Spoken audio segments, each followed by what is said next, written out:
To add ads on Weebly, start by typing Weebly into your web browser's search bar and navigate to the Weebly.com website.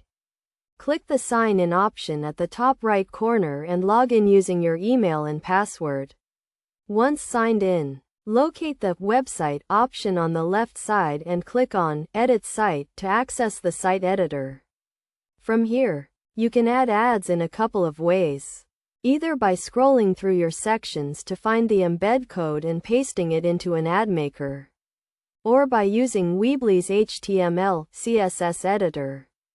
To access the HTML, CSS editor, click on Design at the top of the page and then click on Edit HTML, CSS on the right side.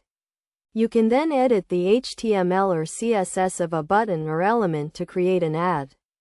Alternatively, you can add a new button with HTML or CSS options and use that to display your ad. By following these steps, you should be able to successfully add ads to your Weebly site.